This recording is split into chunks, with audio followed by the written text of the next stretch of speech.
m'avoir invité. Je crois que je suis la caution locale. Enfin, j'ai quand même beaucoup traîné et avec mon accent, vous comprendrez que j'ai passé pas mal de temps en région parisienne, auprès de Pierre Albaligeau, Jean Marty, et cetera. Et Nadia Smaïl, j'ai vu qu'elle a posé une question. Alors, oui, pardon. Non, mais je vous montre quand même Collioure en haut à droite, le Canigou, c'est nos jeunes, c'est les jeunes de notre service. Bon, ça fait un peu l'attrait de la zone. Voilà, on est prêt à vous accueillir. Alors, c'est par où? C'est le rouge? Ouais, d'accord. Bon, j'ai pas de conflit d'intérêts. Alors voilà, j'ai volontairement marqué, ARMPO, médecine périopératoire là, sur mon CV, parce que il y a eu les états généraux cette année de la médecine périopératoire et c'est un gros chantier. Alors je dirais pas comme sur France Inter, comme le professeur, Constantin, qu'on meurt plus au bloc opératoire, mais c'est vrai qu'on meurt, surtout, après le bloc opératoire. Voilà. Alors là vous voyez c'est un truc mondial là, dans le Lancet. C'est la troisième cause de mortalité dans le monde, c'est ce qui entoure la chirurgie. Alors évidemment, il y a les pays, moins développés que les nôtres, mais enfin ça reste, chez nous une problématique. Est-ce que c'est grave d'avoir, une insuffisance cardiaque et de se faire opérer? Bah oui, c'est le plus grand facteur de risque, pardon, qui existe. Donc vous voyez là, c'est des chirurgies entre guillemets entre moyennes et majeures et toutes les spécialités, il y a une surmortalité. Alors on a un odds à 2, ça dépend comment on voit les choses, hein, de 2 à 4. Vous noterez que là, en orthopédie, c'est fois 10. Bon, il y a des explications, il y en a plusieurs. C'est là. Heu, Là, c'est une grosse série, hein, là on parle de 20 millions de patients aux États-Unis qui se font opérer. Quand on a une insuffisance cardiaque, vous voyez la mortalité, périopératoire est en gros de 5 versus quand on n'en a pas, ben, de beaucoup moins et on fait aussi beaucoup plus de complications, cardiaques, infarctus, AVC et cetera. Heu, Pardon, pour revenir, c'est là, oui. Alors, dans l'insuffisance cardiaque, moi, je vais essentiellement vous parler du problème chronique. Évidemment, quand une décompensation arrive, eh bien, c'est encore beaucoup plus grave, vous voyez? C'est 2 fois plus de mortalité. Si bien qu'il y a actuellement une étude qui a démarré en Allemagne et qui, essaye de prendre en charge dès le départ, avec une équipe pluridisciplinaire, de voir si ça améliore les choses. J'ai l'impression quand même, comme dit ma femme, que quand on s'occupe du malade, ça va mieux. Et là, on va s'en occuper sévèrement puisqu'on va les trier au BNP et après, il y aura un cardiologue, un anesthésiste. Je crois que ça va être positif. Voilà. J'ai connu ça il y a 20 ans à Foch, ils faisaient déjà ça, ça marchait pas mal, hein, de s'occuper du malade en périopératoire.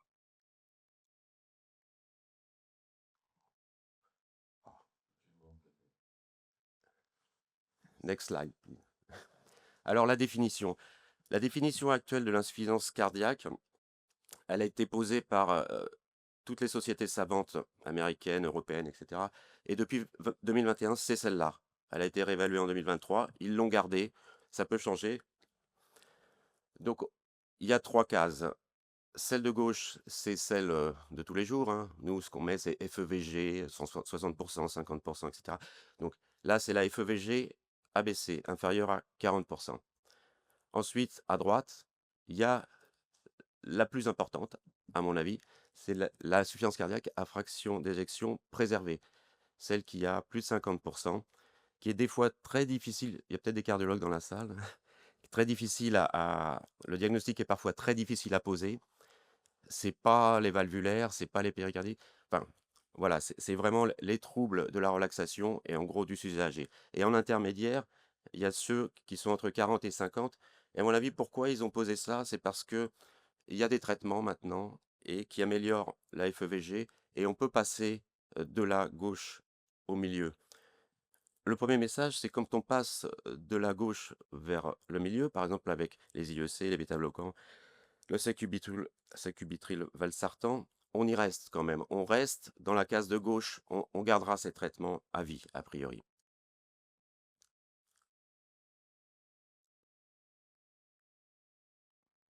Alors l'insuffisance cardiaque en France, bon, bah, c'est tout à fait énorme.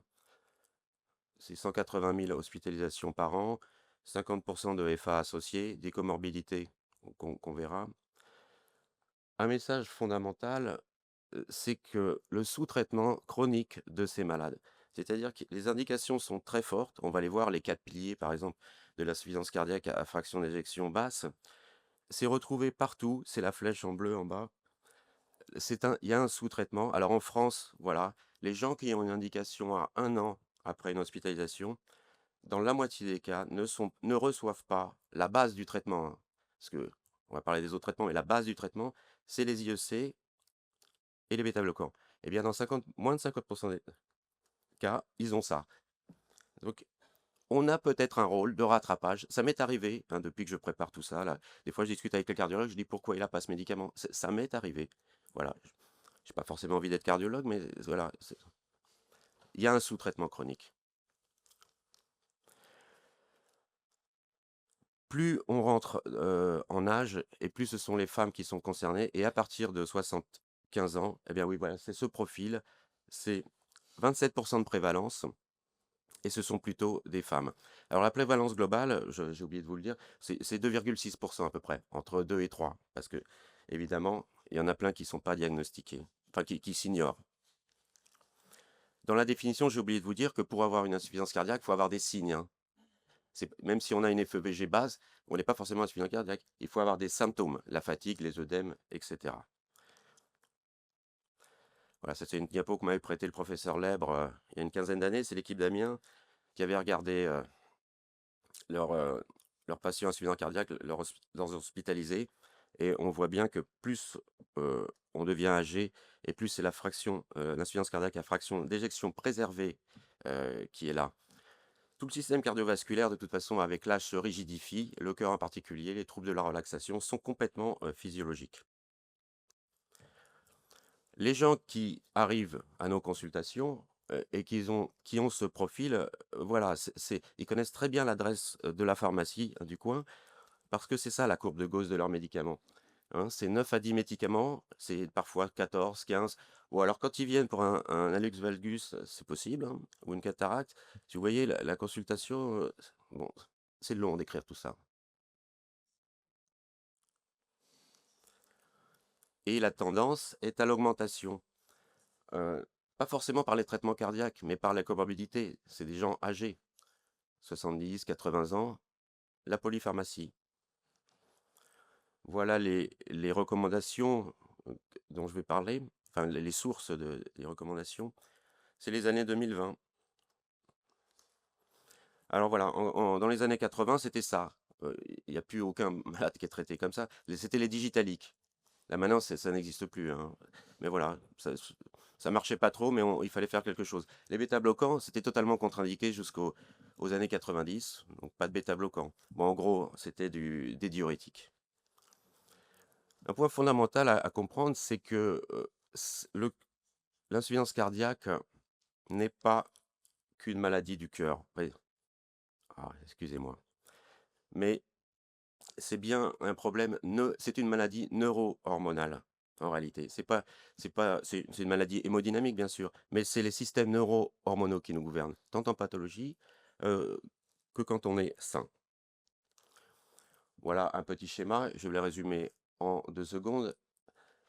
Les plus importants, le système sympathique, à gauche, et le système rénine-angiotensine. Voilà, c'est ça qui, in fine, quand ils sont pas contrés, font la gravité du problème de l'insuffisance cardiaque. Et il y a quand même un petit truc positif, à droite, en bleu, c'est les peptides natriurétiques. Voilà, ceux-là, ils font du bien. Alors, ah, c'est compliqué, elle est où là? Non? Voilà. Alors, et qu'est-ce qui se passe en chirurgie? Là aussi, je vais couper vite. En haut à gauche, la chirurgie, le stress chirurgical. Et là, ça met en branle toute l'homéostasie neuro-hormonale qui peut aboutir, in fine, en bas à droite, à la décompensation cardiaque. Et le jeu va être de ne pas y arriver ou de la prendre en charge. quelles sont les recommandations? Alors, c'est en vert, donc c'est des grades 1, c'est-à-dire les patients doivent avoir ces médicaments. C'est c'est c'est des recommandations archi fortes et donc les 4 piliers, les 4 fantastiques, les 4 mousquetaires, les voilà, hein. C'est, les IEC ou ARNI, c'est-à-dire j'ai pas le droit de prononcer les noms, moi je veux quand même vous le dire, c'est l'Entresto, hein, c'est le sacubitril/valsartan, donc les IEC, les bêta-bloquants, les anti-aldostérone et les glyphosines. Alors les glyphosines, hein, ce sont les inhibiteurs de SGLT2. Au niveau du tubule proximal, on inhibe ça. Les gens euh, pissent leur glucose. En fait, ce sont en gros des diurétiques. Et on pourrait faire 1 heure sur ces médicaments, comment ils agissent, etc. Mais enfin, le principal, c'est ça. Et ils posent des problèmes qu'on va regarder tout à l'heure. Voilà, le sacubitril valsartan. Donc c'est quand même une association, hein. C'est un ARA2 et ce fameux médicament qui inhibe la néprilisine et qui fait que les peptides restent dans l'organisme, euh, baissent la tension et, enfin, et font qu'on excrète le sodium. Ensuite, je crois qu'il y aura des topos là-dessus. Une fois qu'on a une fraction d'éjection abaissée, ben, se pose la question, est-ce qu'on met un def, est-ce qu'on resynchronise, etc. Ah, pour la fraction modérée, celle qui va de 40 à 50%. Bon, je vais vous dire, c'est la même. Tout n'est pas en vert, mais il faut les 4 piliers. Voilà. Et donc, nous, quand on les voit et qu'ils n'ont pas les 4 piliers, il faut se poser la question du pourquoi ils n'ont pas les 4 piliers. On peut rattraper les choses.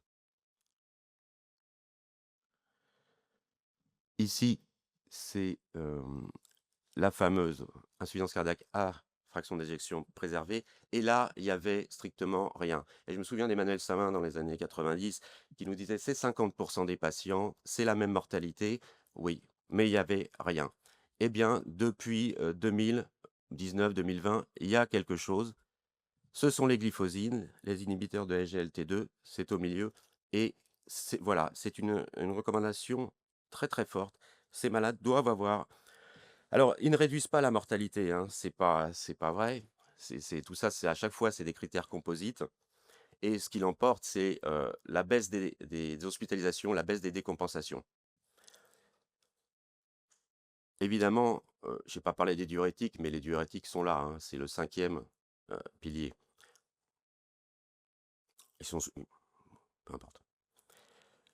Juste un point là qui est quand même très important, c'est là, voilà, c'était vrai avant comme maintenant, c'est des patients très comorbides, diabète, et cetera et qui, il faudra traiter ces comorbidités. Absolument. Alors, un petit point sur j'anticipe, hein, mais l'année prochaine, les cardiologues vont se réunir, les cardiologues européens vont se réunir pour réupdater leurs recommandations. Donc c'est 2001, 2023, 2026. C'est vous dire la littérature qu'il y a, hein. Pour suivre ça, il faut quasiment être PH temps plein et faire que de la lecture, hein. Mais enfin, voilà, voilà ce qui se, voilà ce qui se passe, hein. C'est sponsorisé par Serena Williams, mais elle a un conflit d'intérêts, hein. Son copain bon, a des billes là-dedans. Mais enfin, en gros, chez les Américains, il y a un gisement d'obèses très important. Je rappelle que l'année dernière, on a passé le milliard d'obèses dans le monde. Et oui. Et donc, on a créé la maladie. Maintenant, on la traite avec ces médicaments. Et donc, c'est les inhibiteurs de GLP-1, du récepteur, les agonistes du récepteur GLP-1. En gros, tout ce qui se finit en TID. Hein, là, c'est le sémaglutide, il y a le tirzépatide. Et ça semble, enfin, c'est pas que ça semble, hein, il y a moins d'hospitalisation, il y a moins de problèmes cardiaques quand un obèse avec fraction d'éjection, en insuffisance cardiaque avec fraction d'éjection préservée, prend ces médicaments. Et donc, à mon avis, ils vont arriver petit à petit et ils seront recommandés l'année prochaine.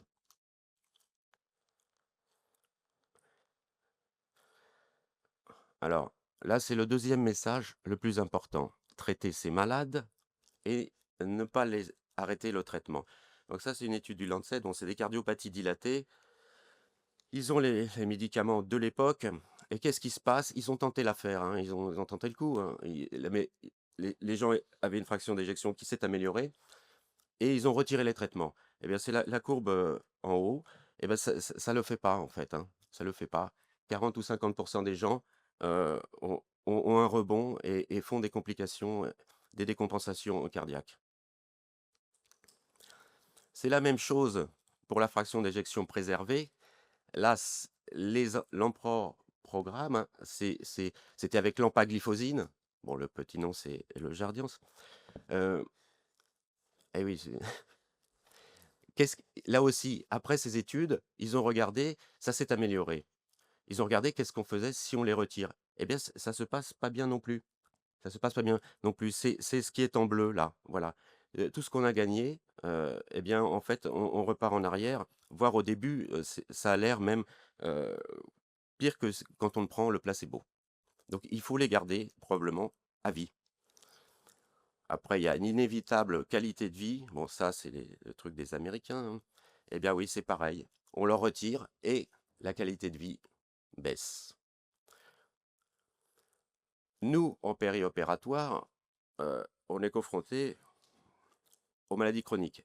Voilà, ça c'est typiquement un truc américain, enfin des Britanniques, et c'est plutôt bien.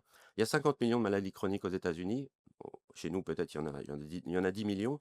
Et voilà, tous ces médicaments, on conseille aux patients, quand les patients sont bien éduqués, et bien quand ils ont par exemple une grippe ou une gastroentérite, de les arrêter, mais de les reprendre.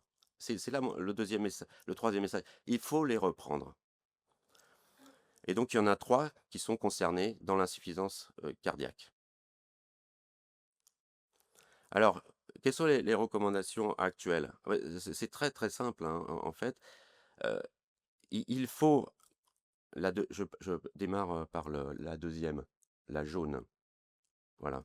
Il faut garder, en gros, tous les médicaments, jusqu'à J0, excepté les SGLT2, les inhibiteurs, donc les glyphosines, qu'on est censé arrêter 3 ou 4 jours après. Mais on va discuter de ce petit problème qui, à mon avis, va être réévalué.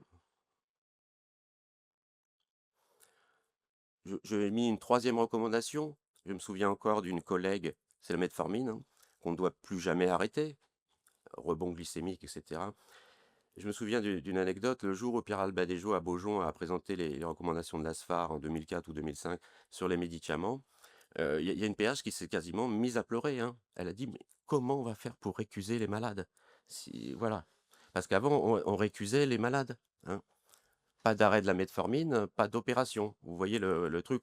20 ans après, c'est le contraire, hein. C'est exactement le contraire.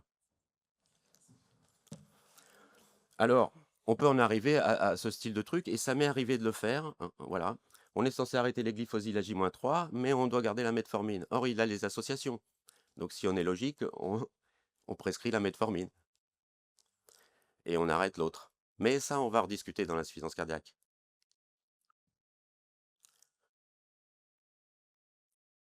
Parce que non, mais je reviens 2 secondes sur les glyphosines. Ces médicaments sont donnés, c'est mieux que les lessives dans les années 80, les pubs là, d'H 3 en 1, et cetera.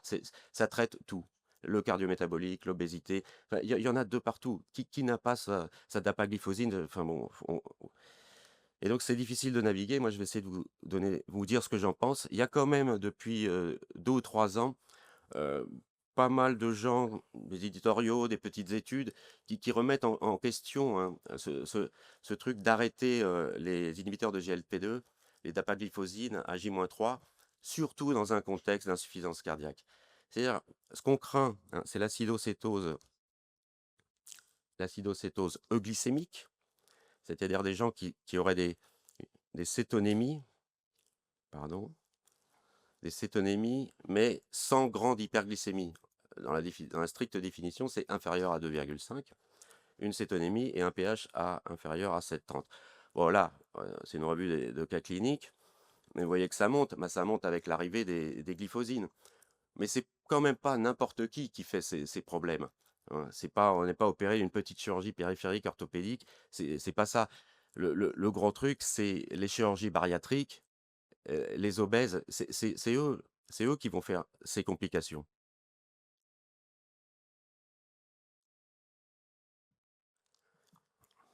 Voilà, si bien que, une organisation satellite, hein, de l'ASA, mais que moi j'écoute en podcast pour faire de l'anglais aussi, l'APSF, Patient Safety, eh bien, a réexaminé tout ça et ils en arrivent, alors ça a pas force de recommandation, hein, bien sûr, mais enfin c'est des trucs sérieux, hein.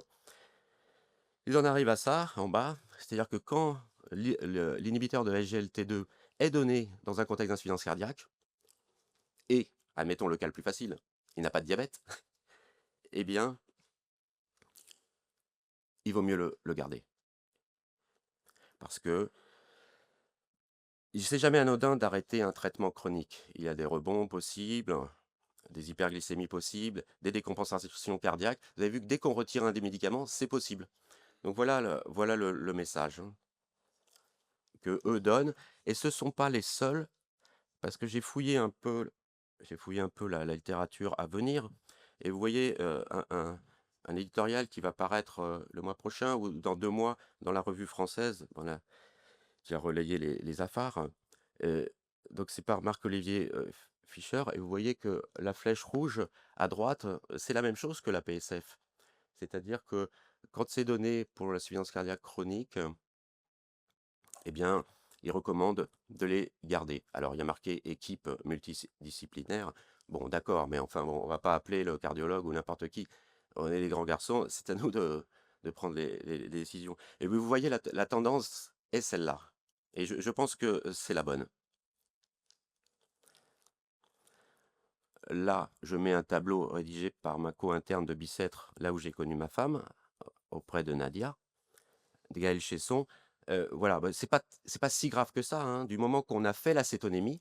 Alors on peut la faire avant, si la personne n'a pas arrêté, en zone filtre, avant d'aller au bloc, pendant le bloc, après le bloc. Voilà, c'est pas si grave que ça, hein, insuline, glucose. Il y en a même qui conceptualisent la chose en disant: «On garde chez tout le monde et on fait de l'insuline glucose chez ces gens-là».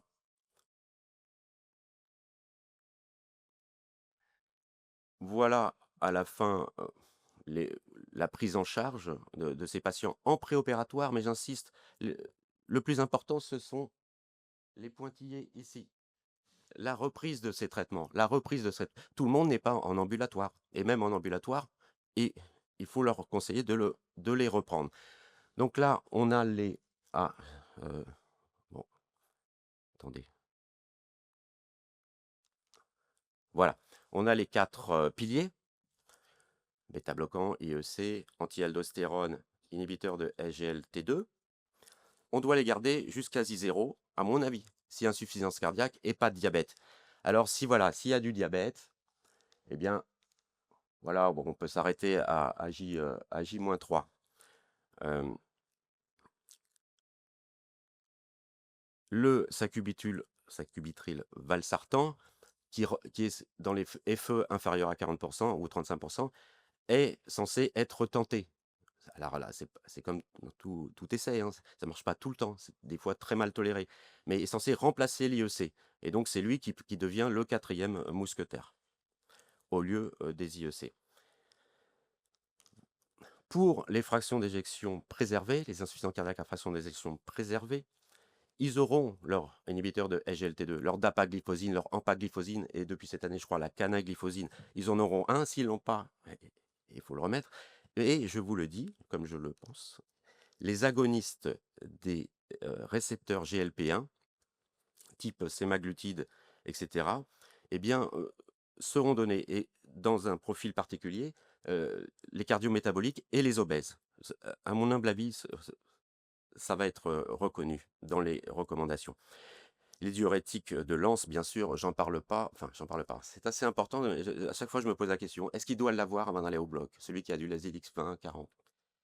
Oui, bon, c'est selon l'état volémique, enfin, voilà. Les gens insuffisants cardiaques se connaissent très bien normalement, hein. Ils se pèsent, ils se connaissent très, très bien. Bon, chirurgie majeure, on va peut-être pas le donner, quoi. Enfin, de toute façon, on peut rattraper tout ça en péri-opératoire.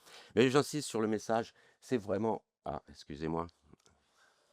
Oui, c'est elle m'est tombée dessus cette dame il y a 7 jours. Ou j'insiste là vraiment, vraiment sur la reprise, de ces traitements. C'est vraiment de la médecine périopératoire dont on discute ici, hein. C'est pas juste, on va à l'opération, voilà. Alors, si j'ai encore, le temps, voilà, cette dame est arrivée à l'hôpital, par les urgences avec un traitement, comme celui-là. On ne savait pas, elle savait pas trop pourquoi, elle était un tout petit peu confuse. Elle n'avait pas d'ordonnance. Je ne sais pas qui a rattrapé d'ailleurs ces traitements. Bon, elle nous est arrivée au bloc, comme cela, donc avec une gangrène de fournier. Bon, pourquoi les inhibiteurs de SGLT2 ont été aussi, pourquoi il y a eu un warning de la FDA? Pourquoi les arrêter? C'est à cause des acidoses glycémiques. C'est, voilà, ça fait peur, mais il y a aussi une autre chose, c'est qu'ils sont potentiellement associés aux gangrènes de Fournier. Alors, physiopathologiquement, ça peut se comprendre. Il y a plus de glycosurie, plus d'infections. Les patients sont informés de ça, hein. Ils font plus d'infections urogénitales, enfin, surtout génitales en réalité. Et il y a eu pas mal de cas de gangrène de Fournier aux États-Unis à la mise en route des glyphosines. Est-ce qu'il y a vraiment une relation? Eh ben ça, je vous rappelle que pour avoir une relation causale, hein, il faut que ça soit certain, direct, exclusif. Eh ben non, non, on peut pas dire ça. Alors cette dame, peut-être que c'est lié à, sa dapagliflozine, peut-être. Mais, vous comprendrez que on voit pas des gangrènes de Fournier tous les jours. En tout cas, là, c'est un profil très particulier puisque c'est une femme. Les gangrènes de Fournier, j'en ai eu pas mal à Bichard. C'était surtout des hommes. Donc là, on peut se poser la question. On peut se poser la question aussi, est-ce qu'elle est arrivée avec une acidocétose, liée aux glyphosines? Bon, je crois que peut-être, mais enfin bon, elle est arrivée surtout avec peut-être un diabète qui se méconnaît, une belle infection et une acidocétose. La question qui va être posée avec cette dame, donc opération, débridement, passage en réanimation, passage en soins intensifs, dépansement, c'est est-ce qu'on va pas oublier à la fin, à la fin de remettre, pardon, les traitements? Ah oui, non, c'est l'avant-dernière, hein. Euh, c'est dingue ce truc-là. Oui, les traitements à gauche, est-ce qu'on va pas les oublier? Alors hier, j'ai regardé dans le logiciel des réanimateurs et ça y est, hier, ils ont réintroduit le bisoprolol. Donc on est à J7 et le bisoprolol a été réintroduit. C'est le seul pour l'instant. C'est le seul, hein. La patiente est hors amine, est consciente, etc. Et pour l'instant, c'est le seul. Alors est-ce qu'elle est contre-indiquée à la dapagliflozine? Grande question. À mon avis, elle sera contre-indiquée à la dapagliflozine. Voilà. Un autre patient que j'ai vu avant-hier en consultation, bon, bah, il a le tarif, hein, il a le tarif polypharmacie, et ça pourrait être pire. Ça pourrait être pire. Donc c'est une insuffisance cardiaque sur problème coronaire qui date d'il y a une huitaine d'années, une petite décompensation il y a 4 ans. Alors lui, il se connaissait parfaitement, hein, il m'a fait la leçon pour aujourd'hui. Et la question, il va passer une ETO. Est-ce qu'il faut arrêter la dapagliflozine pour une ETO à 8 heures du matin chez un insuffisant cardiaque? A priori, non diabétique, hein. Bon, moi j'ai répondu non. Il garde sa dapagliflozine jusqu'au bout. Je crois que tout le petit problème, c'est est-ce qu'il y a une attitude de service? Est-ce que tout le monde fait la même chose? Parce que celui qui reçoit, s'il voit ça, il peut dire: «Elle a pas arrêté» et cetera. Bon là, on n'est pas dans de la chirurgie, on est dans de l'ETO. J'ai plus le temps, c'est ça? Bon, ben ça tombe bien parce que c'est la dernière. Donc voilà. Donc en gros, c'est fréquent, bon c'est 3, hein, parce qu'il y en a qui se méconnaissent, c'est 3. Ça ne va pas baisser parce que, on prend soin de nos petits vieux, donc ils vivent, plus longtemps, ils se rigidifient le cœur et tout ça. Les obèses, on les a aussi, donc là, ça sera des patients plus jeunes. La mortalité, en gros, c'est quand on ajuste aux comorbidités, c'est x2. Les traitements, je vous en ai parlé. Heu, je crois que je vous ai parlé de tout et on attend 2026, mais j'ai pas de doute, hein, ça sera confirmé, hein, GLP1. Voilà, je vous remercie.